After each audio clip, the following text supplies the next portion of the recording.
मजलिस मकामी से काउंसिल की 6 नशिस्तों के लिए हुए इंतखाबात में बरसर टीआरएस पार्टी ने शानदार कामयाबी दर्ज करवाई है। टीआरएस के 6 उम्मीदवार पहले ही बिला मुकाबला मुंतखब करार दिए गए थे। इस तरह उसने तमाम 12 नशिस्तों पर कब्जा जमा लिया है।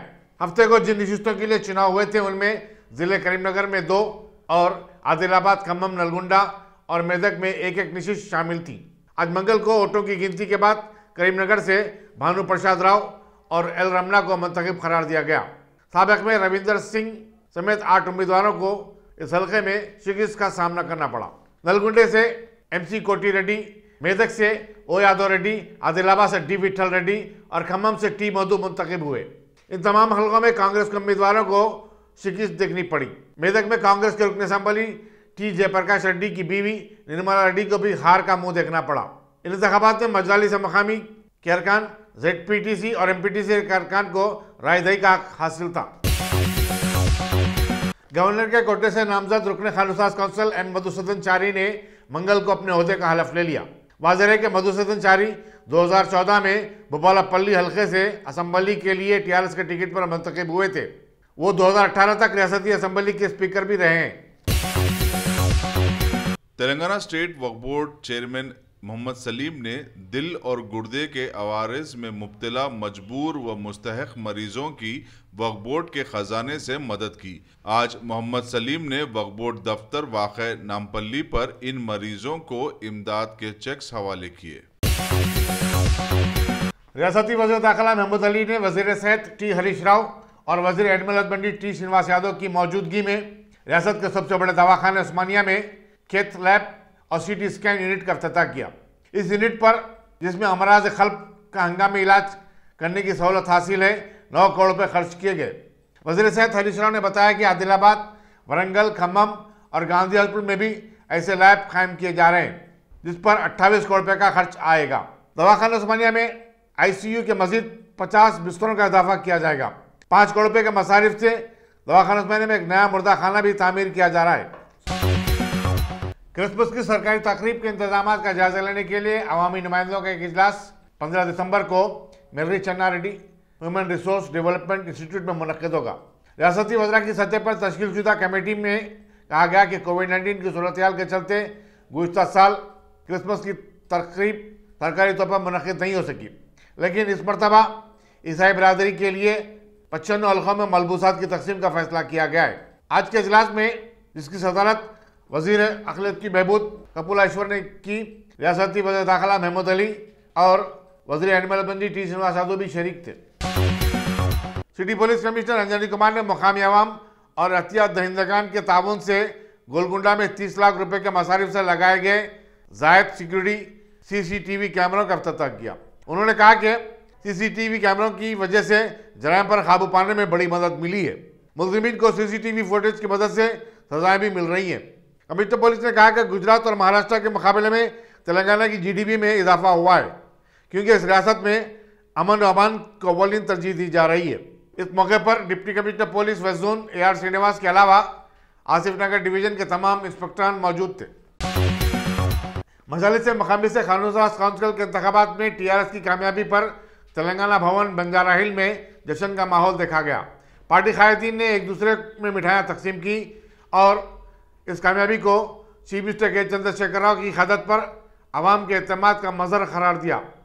तेलंगाना भवन में मौजूद अहम शख्सियतों और कायदीन में रियासती वज़रा T श्रीनिवास यादव, महमूद अली, कपूला ईश्वर, श्रीनिवास गौड़, नायब सदर नशीन प्लानिंग बोर्ड विनोद कुमार, रुकन असम्बली D नागेंद्र और कॉर्पोरेटर्स वगैरह शामिल थे। मरकजी हुकूमत के प्रोग्राम अनुबंधम का आबिद रोड पर वाक़े जनरल पोस्ट ऑफिस पर आगाज अमल में आया। General manager south central zone life insurance of India M Jagannath मेहमान खुसूसी थे। टाटा कंसल्टेंसी के डायरेक्टर श्री सर छागला एजाजी मेहमान थे। Chief post master general Telangana circle S Rajendra Kumar, post master general headquarter region M Srilatha और दूसरे भी इस मौके पर मौजूद थे। यहाँ बताना जरूरी होगा कि हैदराबाद के GPO को 7 स्टार पोस्ट ऑफिस करार दिया गया है। इस पोस्ट ऑफिस से रोजाना हजारों अफराद इस्तेफादा करते हैं। साबिक chief minister YS Rajasekhar Reddy के दुख्तर और YSR तेलंगाना पार्टी की सदर शर्मिला ने बताया कि उनकी पार्टी किसानों के शऊर की बेदारी के लिए 19 दिसंबर से एक खुसूसी मुहिम शुरू करेगी।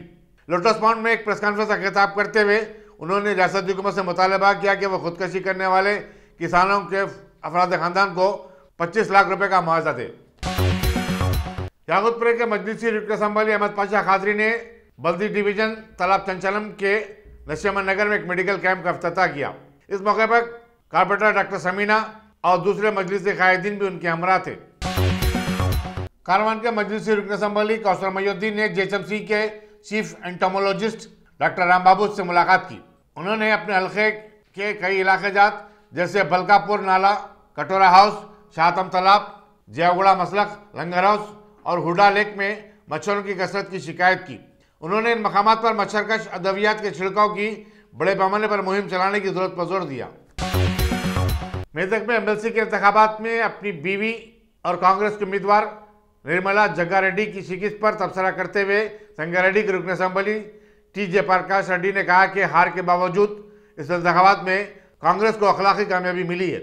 मीडिया से बातचीत करते हुए उन्होंने कहा कि रियासती वज़ीर फाइनेंस टी हरीश राव की जानिब से डर और खौफ का माहौल पैदा करने के बावजूद कांग्रेस का वोट बैंक महफूज है। उन्होंने बताया कि उन्हें तवक्को के बरखिलाफ 7 वोट ज्यादा मिले हैं। जयप्रकाश रेड्डी ने कहा कि आने वाले असम्बली चुनाव में कांग्रेस सिद्दीपेट और गजवेल दोनों हलकों में शानदार कामयाबी हासिल करेगी। मलकपेट के मजलिसी रुकन असम्बली अहमद बलाला ने वाहिदनगर मलकपेट में मस्जिद खैरुनिसा तामूसा नदी बॉक्स ड्रेन के कामों का मुआयना किया। इस काम पर 1 करोड़ 30 लाख रुपए खर्च किए जा रहे हैं। उन्होंने बल्दियात पर जोर दिया कि वो ये काम जल्द से जल्द मुकम्मल करें। नुमाइंदा corporator Mohammed Saifuddin Shafi, deputy commissioner GHMC Rajanikanth Reddy, executive engineer Radhika और दूसरे उम्मीदवारों के अलावा मजलिसी कायदीन में उनके हमरा थे। बल्दी डिवीजन बारकस के राजीव गांधी नगर में मोबाइल फोन कंपनी जियो का टावर लगाने की कोशिश को मकामी अवाम ने नाकाम बना दिया। मजलिस के एरिया सभा मेंबर कलीम अबीस ने अपने साथियों मोहम्मद चांद और फरजाना के साथ वहां पहुंच गए। उन्होंने कहा कि मकामी अवाम की मर्जी के बगैर रिहायशी इलाकों में सेल टावर लगाने की इजाज़त नहीं दी जा सकती। नानकराम गुड़े में सीबीआई की 4 रुकनी फर्जी टोली ने पीर की दोपहर एक खातून भाग्यलक्ष्मी के घर में दाखिल होकर 35 तोले तलाई जेवरात और 70,000 रुपये की नकद रकम लेकर लूटकर फरार हो गई। पुलिस के मुताबिक टोली के अरकान ने भाग्यलक्ष्मी के घर की तलाशी के लिए इसरार किया और कहा कि ऐसा न करने पर उसे गिरफ्तार कर लिया जाएगा। पुलिस गच्ची बोली इस वाकये की तहकीकात कर रही है। प्रदेश कांग्रेस कमेटी के साबिक सदर वी हनुमंतराव ने कांग्रेस के लीडर संजय गांधी को उनकी 75वीं यौम पैदाइश के मौके पर जबरदस्त खराज अकीदत पेश किया और कहा कि उनके 5 नुकाती प्रोग्राम को मुल्क भर में काफ़ी मकबूलियत हासिल हुई थी। उन्होंने मारुति कार को संजय गांधी की देन करार दिया, जो मुल्क में एक फैमिली कार की हैसियत से मानी जाती है। हनुमंतराव ने कहा कि मुल्क के नौजवानों को संजय गांधी ने एक नई राह दिखाई थी। जगतियाल के बीसी रेसिडेंशियल हॉस्टल के 40 तलबा को समेत ग़िज़ा के सबब सरकारी दवाखाने में शरीक करवाना पड़ा। पीर की रात खाने के बाद इन तलबा ने दर्द शिकम और खै व दस्त की शिकायत की। 22 तलबा को बाद इलाज डिस्चार्ज कर दिया गया है। डिस्ट्रिक्ट कलेक्टर ने इस वाक़े की तहकीकात का हुक्म दे दिया है। जिले विकाराबाद के परगी में वाक़े सुगना मेटल कंपनी में हुए एक हादसे में 38 साल मजदूर हुसैन की मौत हो गई। बताया जाता है कि उत्तर प्रदेश का मुतवत्तिन हुसैन कुछ अरसे से इस कंपनी में काम कर रहा था। उसके सर पर एक आहनी सिलाक गिर पड़ा। सीपीआईएम के डिस्ट्रिक्ट सेक्रेटरी वेंकटन्ना ने मजदूर के विरसा को मुआवजा देने का मुतालबा किया। पुणे की मशहूर शरीरम इंस्टीट्यूट ऑफ इंडिया के सीईओ आधार पूनावाला ने बताया कि कोरोना वायरस की नई शक्ल ओमिक्रॉन से मुकाबला करने के लिए एक नई वैक्सीन कोवोवैक्स अंदरून 6 माह मुल्क में दस्तयाब हो जाएगी। ये वैक्सीन 3 साल से ज़ायद की उम्र के बच्चों को भी दी जा सकेगी। उन्होंने कहा कि ओमिक्रॉन से बच्चों पर क्या असरात होंगे इसके बारे में फिलहाल कुछ नहीं कहा जा सकता। राज्यसभा से अपोजिशन के 12 अरकान की जारी सेशन के अख्ताम तक मअतली के खिलाफ अपोजिशन जमातों ने दिल्ली में पार्लियामेंट से विजय चौक तक एक रैली निकाली और सदनशीन राज्यसभा एम वेंकैया नायडू से मुतालबा किया कि वो इन अरकान की मअतली को बर्खास्त करे। क़बल अपोजिशन अरकान का एक इजलास राहुल गांधी की सदारत में मुनक़िद हुआ, जिसमें हुकूमत की पॉलिसियों की शदीद मुखालिफत करने का फैसला किया गया। इस बात का भी फैसला लिया गया कि अपोजिशन राज्यसभा में सरमाई इजलास के आखिरी दिन तक यानी 23 दिसंबर तक अपना एहतजाज जारी रखेंगे। मुल्क में ओमिक्रॉन के केसेस की तादाद 45 हो गई है। दिल्ली में 4 केसेस का पता चला है। अब तक मुल्क की 6 रियासतों और 2 जेर इंतजाम इलाकों में ओमिक्रॉन केस रिपोर्ट हुए। इनमें महाराष्ट्र, गुजरात, राजस्थान, कर्नाटक, केरला और आंध्र प्रदेश भी शामिल हैं। दूसरी तरफ मरकजी वजारत सेहत ने बताया कि गुज़िश्ता 24 घंटों में मुल्क में कोरोना वायरस के 5,786 नए केसेस दर्ज हुए।